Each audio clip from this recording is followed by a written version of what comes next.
Welcome to BitBoy Crypto, home of the BitSquad, the largest crypto community in all the interwebs, where every day at Monday through Friday at 5 p.m. Eastern Time, we come to you live with our favorite people and personalities from around the blockchain to discuss today's trending crypto topics, as well as answer some of your most asked questions. Got a really good show lined up for you today. We've got some really good new guests. We have a crowd favorite blockchain boy over here, Nerd Girl joining us for the second time here today, another crowd favorite RiceTV in the bottom left this time, as well as Ben Armstrong top left with the Paraguay in the background. You know, no, it's a different one. Oh, you guys changed it on me. I can't read it from here. They changed it. They changed I can't it. either. Inflation. It says Inflation Station. The Inflation Station joining us today. So we're going to be talking about some really big topics. Greatest inflation we've experienced in over 3 decades. We've got the case of the disappearing ETH with 88,000 Ethereum getting burned today, as well as tokenized stocks coming out through FTX, a handful of other crypto exchanges we've seen doing this. Is this good for crypto? Will this be a recurring trend? Is this something we're going to see send prices up? But as always, guys, if you could smash those likes, we would like to get the likes over 3,000 today. So I think there should be no issue with doing that. And as always, the links to the channels of all of the guests are in the description below. So please go check them out. Subscribe to their channels, check out their perspectives, and Blockchain Boy specifically on TikTok, not YouTube. So if you haven't seen the show before, in the bottom right-hand corner, you'll see the score box. That is for if you like what the guest is saying, drop a +1 in the chat. I'll know to give them an additional point. If you don't like what they're saying, put a -1 in the chat, and we'll take one away. So real quick, before we get into any of that, we've got a market watch to get into. We got Bitcoin at 32,000 right now. We've got pretty much red across the board. We got futures closing today. We've been talking a lot about what to expect with the futures closing on Friday, potential drama this weekend. So not only is it the weekly close, we've got the monthly close and the quarterly close. So that always spurs a lot of volatility and a lot of drama throughout this weekend. So real quick, Ben, do you have anything on the charts or anything you're noticing right now, Market Watch, that's catching your attention that's different from this morning? Well, now I could be wrong, but they're closed now, correct? Who is they? Futures contracts are closed. I mean, it closes at, I believe. Yeah, 4:30 Eastern time. You're correct. 4:30 Eastern, right? Or is it 4:30 Central? Whatever it is, it's about to close if it's not closed. I think it is closed. So that's over. It's over. We saw what they did. They tried to shove it down. What I told you guys this morning on the stream, $32,000 was the number to watch. It went below 32,000 down to 31.5 and then popped right back up, and it's held 32. So for me personally, like I'm thinking, I told you guys earlier, like 32K is, like, in my opinion, a pretty good place for a long. So I've got one in right now, right at 32,000, and hopefully, this thing will be heading back up, in the next several days, slowly but surely, and then by July 1st, hopefully moving up. But we've been dreading this day for 3 months, and now it is came and went. And interestingly enough, let me pull up a calendar real quick. Let me see a calendar for September of 2021. Let's see when the last Friday of the month is. That is on the 24th of September. So that is the next date to watch out for. So pretty interesting if you think about it, if you know what we've predicted for the end of the bull run. The next Q3 close would be the 24th of September. So watch out for that day consistently. This has been a red day. None of what's happened today has surprised me, but Bitcoin has been quite resilient, holding above 32,000. I mean, people were saying it was going down to 24,000 today, 28,000, yada, yada, yada, yada. We see where it ended up. Now we're free. That albatross is off from around the neck. Let's get gains.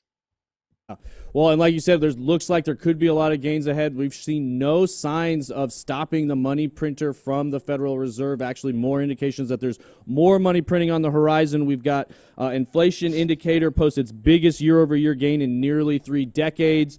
The May core personal consumption expenditures price index higher than it's been since 1992. We know we've got, you hear the stat a lot, about 20 to 25% of the dollars in circulation have been printed in the last 10 years, and that's increasing more and more and more. So, Rice, real quick, once we get into this helicopter money mode, is there any hope of stopping this printing in a meaningful way, or is it all just smoke and mirrors, in your opinion? Well, we can't hear you, Rice. I don't know if that's our end or if you've got a mute button there. That was my fault. I thought I had unmuted myself. I apologize. Yeah, this is completely smoke and mirrors in my opinion, and this is stuff that I do cover on RiceTVx. I mean, economics are very important. The best way for people to understand what Bitcoin is to understand what currency and money is. So, and what's happening right now with all the money printing is basically the end of a fiat cycle. It's not something that's really avoided. It's something that can be avoided. So we're just seeing the system basically in 2008 had crashed, and we alleviated that with quantitative easing. And then we've seen in 2019 the inverted yield curve and the repo market stuff happen. The inverted yield curve always points to a depression within a year, 100% of the time, every time it's been indicated. And then March of 2020, conveniently, the markets crashed. We had some exterior conditions that came about that took place, and we've seen more of the circuit breakers being cut on the actual stock markets. Just recently, just this week, we hit more all-time highs in the NASDAQ, while we're still seeing record numbers of unemployment, which is a complete disconnect from reality. So the money printing is going to continue because that's the only way they're going to be able to keep this system alive until they're ready to reset it. And that's why we're hearing all this talk about the Great Reset. And when you're seeing the mainstream news talking about something like inflation, then it's already beyond a problem, or the mainstream news wouldn't be talking about it, unfortunately. Yeah, that's very true. We saw them in strong denial of any word of inflation for a long time, when many smart people were talking about seeing it, experiencing it, saying like, hey, this money printing is going on. This is clearly inflation. We know economics 101. We know supply and demand. And all the mainstream media was saying, no, there's no inflation. It's very normal inflation going on here. And then all of a sudden, on a dime, they all switch, saying inflation's coming. So we've got the Fed saying this is all temporary. They're gonna back off the gas. Anytime they hint at that, all markets almost across the board see a start correction almost immediately. So, Blockchain Boy, I know you've got a little experience with this in the past with your family, or at least your family does, and so you probably have a unique perspective here. Do you think this is the beginning of the end for the U.S. dollar as a reserve currency? I mean, we're seeing America become more isolationist in its policy, and I think that's going to contribute a lot to it. America can meet its own oil needs. So petrodollar may be on the out. You know, China is kind of a rising power to challenge U.S. hegemony. But the dollar is looking pretty strong today. You know, shorts have jumped massively in the last hour on Bitcoin.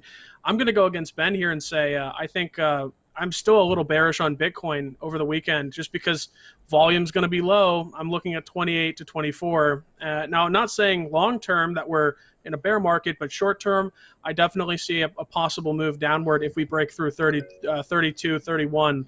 So I'm bringing it down a little bit. That's what I think might happen. We'll see. I don't think we're quite out of the woods yet, but I still maintain my bullishness long term because of that inflation, because of the way that our country has treated our monetary and fiscal policy. So ultimately, long-term bullish on Bitcoin here, bearish on the US dollar, but short-term, I still think we might see a movement to the downside in the crypto markets. That's my 2 cents on it. Yeah, no, that's a good point. We could definitely see some more fireworks over the weekend, whereas the shorts and a lot of the hedging that we were talking about has officially closed, but that doesn't necessarily mean there isn't going to be more manipulation or more action over the weekend. Like you said, if we see the volume drop off a cliff, that usually doesn't bode well for the price, but we'll have to wait and see. Nerd Girl, what is your take on on the short term for Bitcoin? Do you think we've still got more room to the downside? And then what's your long term on Bitcoin versus the dollar as we move forward from here? Yeah, well, I mean, obviously Bitcoin is an improvement on the dollar because it can't be inflated, right? But I mean, anybody who follows me on Twitter knows that I have been bearish on Bitcoin since the second time it hit 62K. So, I mean, like, we've just seen the biggest increase in inflation since August of 2008, which was, you know, the biggest financial crisis, the beginning of the Great Recession, and really the birth of Bitcoin. And I think the question to ask right now is, how will Bitcoin fare in a global recession? It's something that I've written an article about before. You know, while many want to believe that crypto or Bitcoin will thrive in an economic downturn, just look at what happened in March of 2020, and we can see why that might not be the case. So would you say we're in a global recession right now? Yes. And so what would your perception be on Bitcoin throughout the last year or so?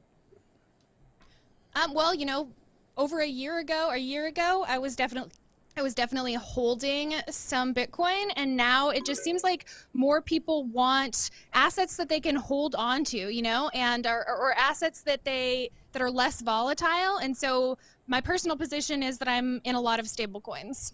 Gotcha. So right so you think you're of the mindset that the 60-ish K was the top for this cycle? We're kind of in a bear market going forward.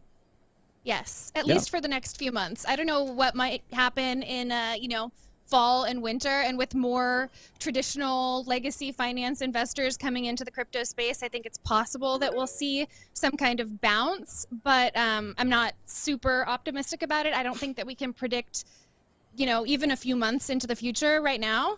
So yeah, I'm not holding any Bitcoin at the moment. Okay. Yeah. Well, you're not alone in that. There's a lot of people that share that same sentiment. And when you're looking at the charts, it's definitely in a downward trend. I think a lot of us are hoping it'll break back up towards the upside based on stuff we've seen in the past. But like you said, we are kind of have to wait and see what happens. So switching gears from Bitcoin to Ethereum, we've got we've been talking about Ethereum improvement proposal 1559 for a long time. We know it's supposed to take place mid to late July. It's coming up soon. We're starting to see some of those actions take place. They've officially done the London hard fork on the Ropsten or Ropsten. I don't know how you pronounce that. Ropstein. Ropstein?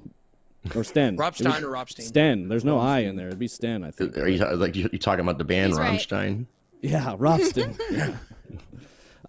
So anyway, they did that on the test net yesterday. They actually burned 88,000 ETH. We looked at a little bit this morning. You can actually go to the ETH burn website and see a little bit of Ethereum getting burned with each transaction. This will officially start moving Ethereum to a deflationary, or at least they'll be burning a lot of it over time. Equivalent of 177 million right now, and estimated annual supply chains of 1.6 of the total supply of Ethereum will be dropping every year. So if that's going to be the case, could that potentially be something that sends the Ethereum price from what seems like it's just been on a slow decline against Bitcoin?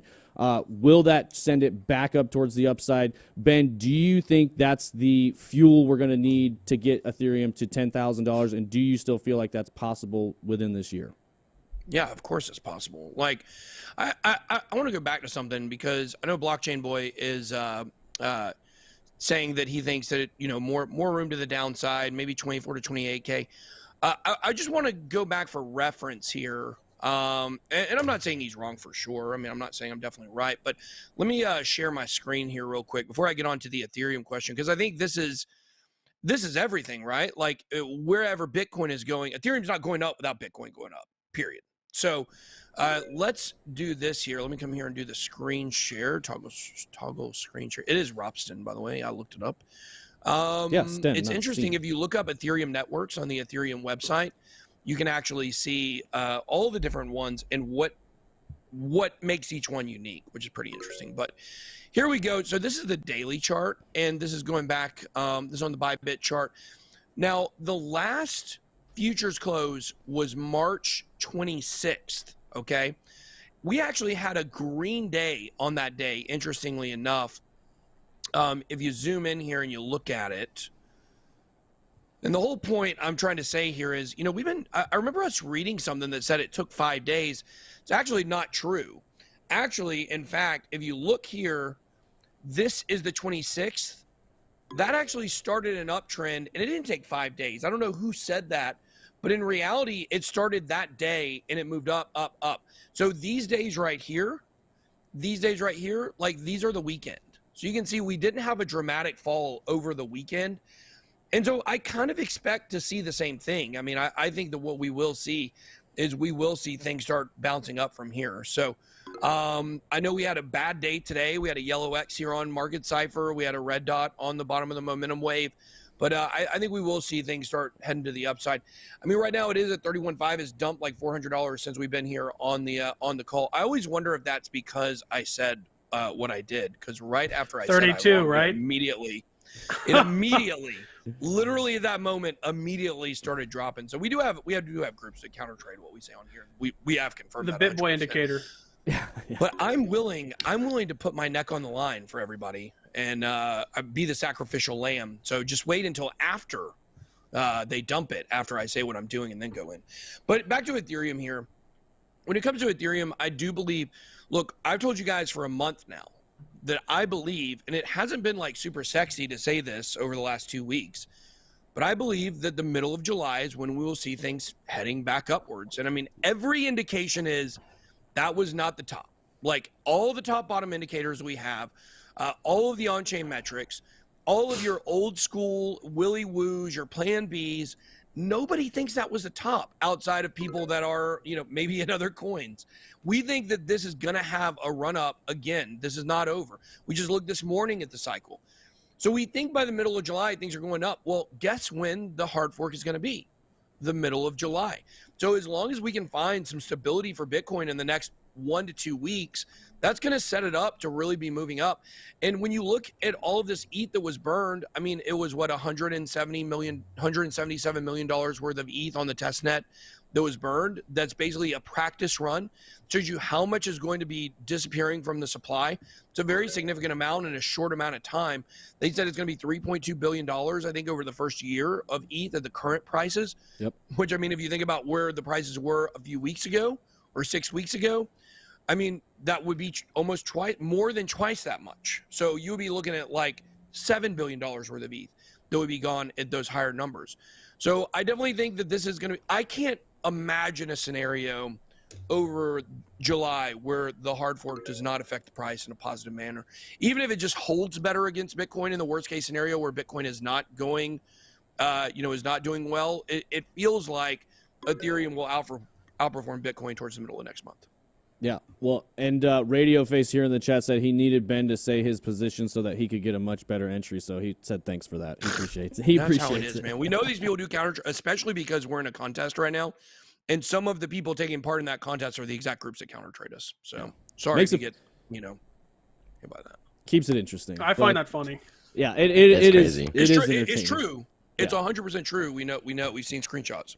But Rice, I wanted to hear from you a little bit on this Ethereum subject. I know we probably talked about it a little bit last time you were on here as well. But obviously, all of this stuff relies on a successful rollout, right? And I know we've got a lot of faith in the Ethereum developers. I know there's a lot of really smart people working on it. But how confident are you that we're going to see this roll out smoothly, both with deadlines being hit as well as with technical upgrades being implemented without errors or bugs? Okay, well, first of all, I'm not really a coding kind of person, so that's not really my specialty of area. But what I would really honestly say is that it seems like what is going on in the test net has been successful. And I think they're really working hard on making sure that their rollouts are going to be successful as well. So I would like to think that what they're doing is going to end up being successful.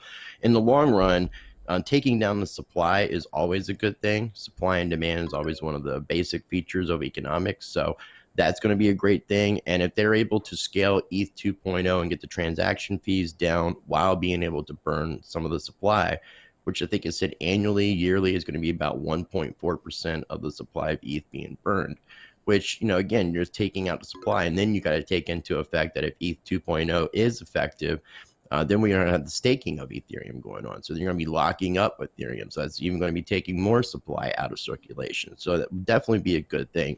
And I also really want to circle back around, too, about this weekend and what's going on with price action. Sure. I do kind of agree that this weekend's going to be a little bit volatile. And I say in that because the last time I looked, it was just right before we started, I believe we have all-time highs right now in long positions.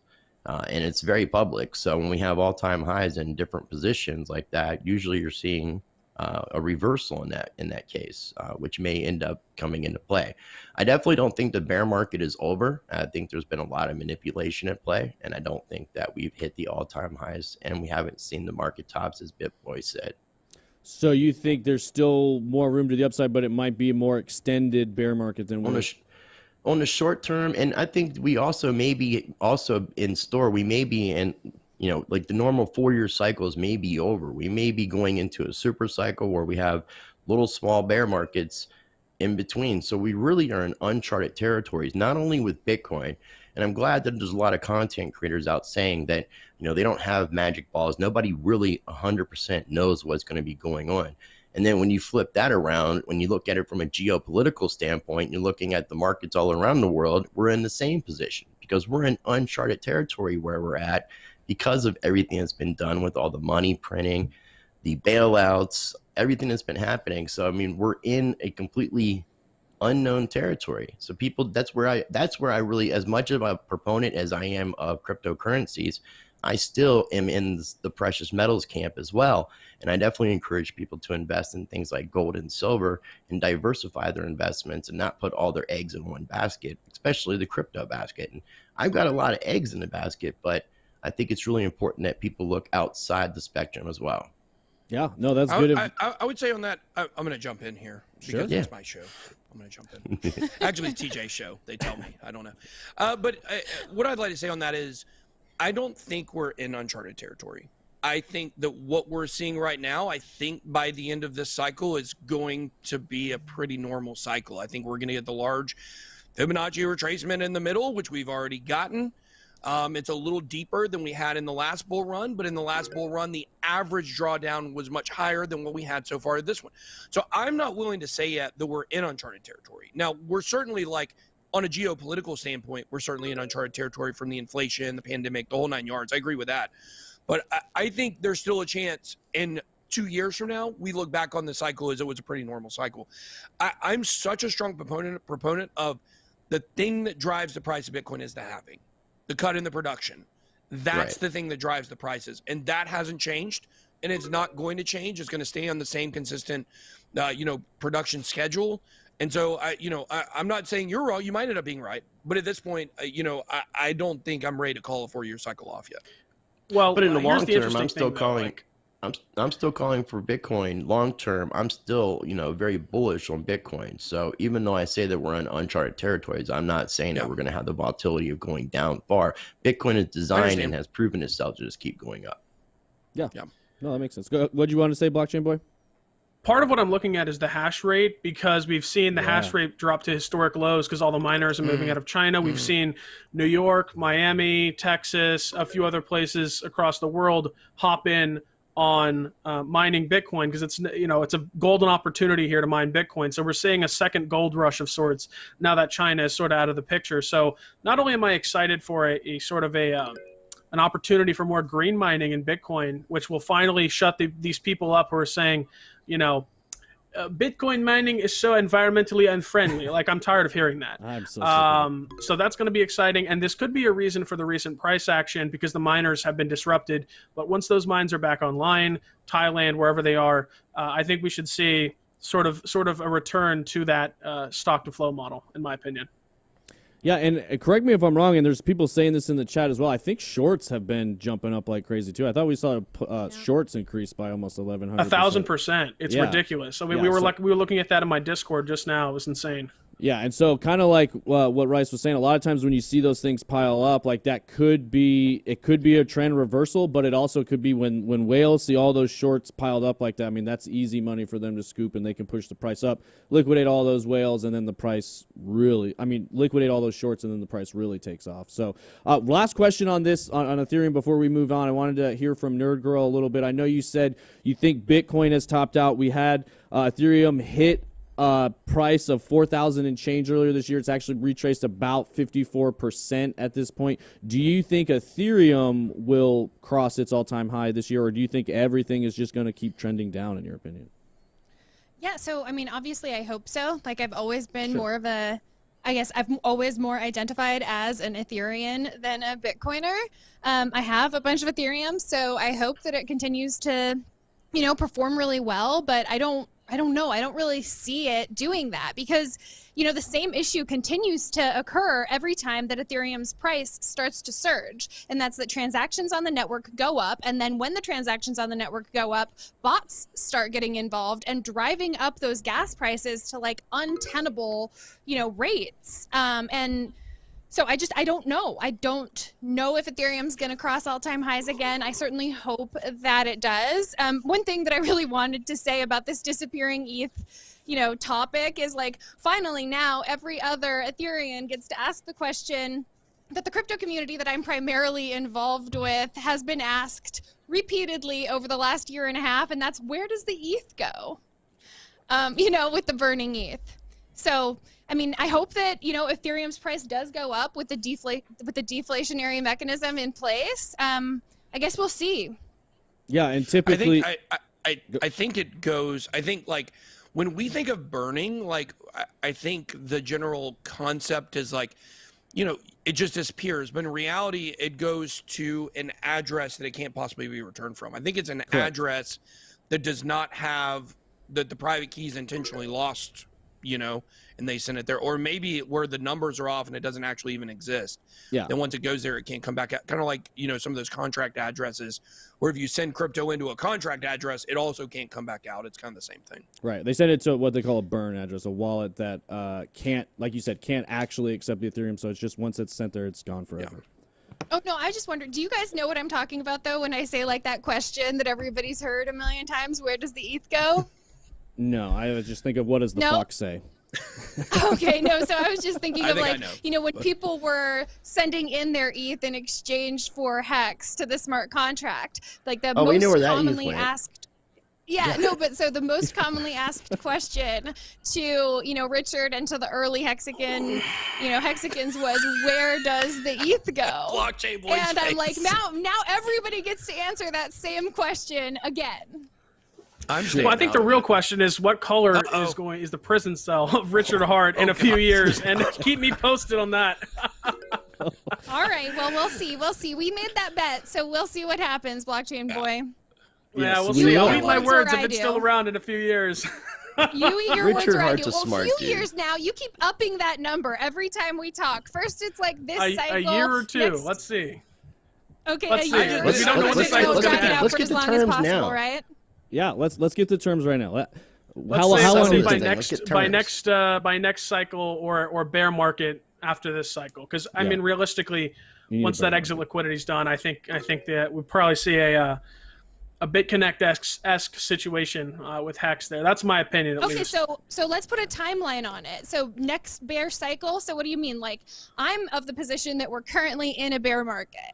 So, or we're entering a bear market. So what do you mean? Do you mean like we have to go through another bull run, or do you mean that we're talking about when this, you know, when there's another run and then there's a bear? Well, I'm of many the years? opinion that 2 years? this bull run is not over. So I guess that really depends on your time. Let's go off Bitcoin halving cycle or the stock to flow model if somebody wants to pull that up. Whenever we're supposed to top out next run before that top. I would say June 2023 will probably be in the depths of a likely bear market. So why don't we just say 2 years from where we're at today? 2 years from now. No, that's Okay, not, I can June take that. 2023. You're agreed to That's that, not, that's blockchain not boy? technically how it works, but I'll go with Well, what it's- TJ's saying. it should bottom a Whatever year, that date is. you know. Perfect. Whenever the bottom, All right, whenever we June bottom in that bear 2023. market. Okay. All right, let's June mark the 2023. date. One more thing on the. Can I say one more thing on this, like Yeah. Ethereum Sure. burn mechanism, Yeah. the EIP? Yeah. Okay, so yesterday I was on Twitter. I was flying to Vegas, and I was reading this conversation between Hudson Jameson and another really prominent Ethereum whose name I can't remember at the moment, but they were really talking, like they were debating whether the EICP upgrade was really like actually going to do what it was supposed to do, or if it had just been hyped through influencer and media manipulation. And I don't know what the answer is to that, but there does seem to be quite a bit of contention over that topic. But the code can be audited, so I mean, people can just sit there and audit the code. Yeah. So you don't have to trust; you can verify. There you go. Well, you can verify code, but you can't verify how media has been persuaded to portray certain events. True that. That is very Well, yeah, true. And we one talked thing, numerous times. It's all a scam. All the media is a scam. Cointelegraph, CoinDesk, it's all a scam. Yep. all right, well, let's get to our last topic 100. here. We've got FTX with the announcement for some more tokenized stocks. They're first announcing Apple, Google, Netflix, and Nvidia, one of Ben's favorite companies to promote. We got Sam Bankman-Fried behind FTX, and the kind of most interesting kind of factor of this was they're going to allow these tokens to be transferred off the platform, which is very interesting to me, platform to platform, as well as to individual Solana wallets. And all of this, of course, that was the other thing that was interesting to me, is all this is going to be built on Solana, which if you watch the channel a lot, you guys know I'm a fan of Solana. So I'm interested to hear from the guests, their opinion on this, as we start to see tokenized stocks. Do you think this is going to be something that continues into the future? Do you think eventually all stocks will be tokenized in a way that allows for much faster trading and much faster, almost platform-to-platform transfers, peer-to-peer transfers of stock? It's going to get really, really interesting. So, Blockchain Boy, what's your take on this? Do you think this is going to be a trend that we're going to see exploding into the future, or is this just a novelty thing to get some press and some media? So I think you're really focusing on the wrong thing here. What I'm interested in more than anything else is security tokens, of which I am invested into INX, which was like the first SEC registered securities offering. It's like, in my opinion, INX is going to be the Coinbase of security tokens. So shout out to my INX community. But yeah, no. So I think tokenized stocks are really interesting because one of the problems we're seeing with Robinhood is that they don't have, like, they're not able to keep up with demand. So if there was tokenized stocks, there would be significantly less downtime. So I see some benefit to that there, but there's also the argument that it's a gimmick and that stocks are already, as good as they can get. I mean, I can see some benefits, I can see some cons, but I'm more excited about just general security tokens. So yeah, I guess tokenized stocks would be something to look at, but we're getting into the realm of, is that going to be something we see on a large scale? Maybe not. Yeah, and then also the time frame at which we see it will be real interesting to me too. So Rice, what's your take on this? Do you think all of stocks will start to eventually be digitized in some faction or another, whether it's through this FTX, through platforms like this, or through security tokens like Blockchain Boy mentioned? Yeah, I mean, ultimately, I think everything is going to be tokenized when you really get down to it. I mean, you're going to have McDonald's and Walmart's putting everything in token form instead of gift cards. We're going towards a digital world. They're even pushing, digital IDs, digital currencies. So it's 100% that we're going to be seeing that. What I like about the idea of tokenized stocks, and I'm curious how they would be utilizing NFTs in some of these forms, which would be great if they were using NFTs versus just a token protocol. But the fact that it goes with the bare basics of what Bitcoin and blockchain is about, which is getting rid of that middleman, that intermediary, that third party, and is taking that out of the equation, getting rid of brokers who make money off of being a financial advisor for people. And in this particular instance, like where you had situations in Robinhood where they were halting trading and things like that, if people actually had control of their tokens, they could move their tokens to another platform. And I think that's going to be another game changer as well, giving people opportunities to be able to actually possess their tokens, their stocks, because right now it's not in those situations. It may be in an electronic format, but it's not utilizing blockchain technology and tokenization. So I 100% see this happening.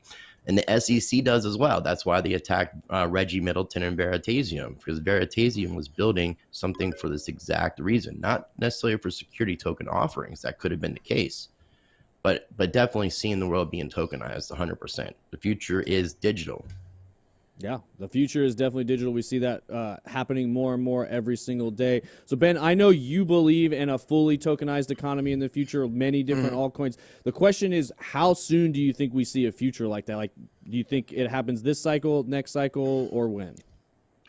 The funny thing is, it's, every time I get asked this, I feel like it gets further and further away. It's just like when you first get into crypto and you first get into blockchain, like, it's very overwhelming, and you start to see the potential, and you're like, oh, this is the future. It's going to be here in 5 years, and then the longer you're in it and the more you see things turn slowly, you see the cogs, you see the regulation, you see all this stuff coming, you're like, well, maybe it's a little further out. I mean, I remember I talked to John McAfee, God rest his soul, a few years ago on my podcast, and there he goes. Yeah, I had to bring it out, man. I love my John. Can I tell a funny John McAfee story real quick? Absolutely. It's your show, the first time I ever talked to John McAfee, he came onto my podcast, Beards and Bitcoins, which is me and Jay Chains. We barely even knew each other at the time. And John McAfee came on, and the first thing he said to me was, "Bit boy, I'm going to have a hard time not calling you butt boy on air." He was he didn't such a say character. it, thank God. He was such a character, man. I mean, I know there's a lot of stuff about him, but that was definitely pretty funny, and he never called me that publicly, so I appreciated that. John, rest in peace. But the thing is I remember we had a conversation about this, like, what do you think is going to happen? And he said, he believed it would be a fully tokenized economy one day, but he thought it was going to be 20 to 25 years down the road. I think we do have to have a compressing of top coins, where right now, if you had 95% of all coins went away, we would still be left with 500. Coin market cap, I think there's 10,000. Let me double check that. 10,646, which means if 98% went away, we would still have over 200 successful coins. So I think we will see that at some point. We will see coins, and I've predicted for years that eventually we'll see coins kind of merging. And we've already seen that. I can't remember which one it was, but we did have one project absorb another in the DeFi space here recently. I can't remember who it was. There's some big name behind it. But so I think we will continue to see that as well. But, I think I believe that one day having your own token will be like having your own website. You can't do business without it. It'll be like gift cards, right? Like gift cards is a way to create a kind of internal economy inside of a store. Well, imagine how much powerful, how much more powerful doing that with tokens would be, where you could only spend those inside of that store. Like if you have like you go get the gift cards for your mom at Mother's Day or your dad at Father's Day, and you get the ones that have like different places they can spend it, right? If you get one, you can do like Outback and PF Chains or whatever they are, that are all together, those restaurant groups. Those may not be the right ones. But, you might have tokens that work kind of like interoperable with certain other stores. I think that's what we're looking at in the future. But I think it's a good 20 to 25 years down the road. And I do want to reference also, I know Blockchain Boy is talking about INX. So we did have, you guys may know Blockstack. And I know I commented this on your TikTok there, the Blockchain Boy. Blockstack had a SEC qualified token sale back. It was said it was a security token offering, and that's what Stacks is today. That was their rebrand when they went from Blockstack, which was the Stack token, to STX. So this is a token sale, so I think it's a little bit different about the INX, but Blockstack actually did that 2 years ago. So they were working with the SEC. So just an interesting note I wanted to make on that. Yeah. No, and slightly different. Everyone wants the record for the first of everything, but it makes for good marketing. Slightly different. Yeah. It's similar, but yeah. Yeah, and there were some people asking in the chat what that project was, so thanks for mentioning it. I agree with the concept and like what you were saying, Ben, of like when you hear about these things, you start to wrap your head around what is possible to do with blockchain technology, all of these different projects, how it's going to help and change the world. Your brain immediately starts going with all of these amazing things, and you think like, oh my gosh, it's in 2 years, 5 years, 10 years, all of this stuff is going to change, when in reality it probably does take 20, 25 years, things like that. Yeah. So patience is always something to keep in mind. I actually just shared today, there was a stat that Bitcoin officially has the same amount of users that the internet did in 1997. So you're still early. Like even with as much use as it has today, with countries adopting it, we're all still early in this game. So you have plenty of time. Get in, learn as much as you can, accumulate as much as you can, and you probably won't regret it in the long run. I know.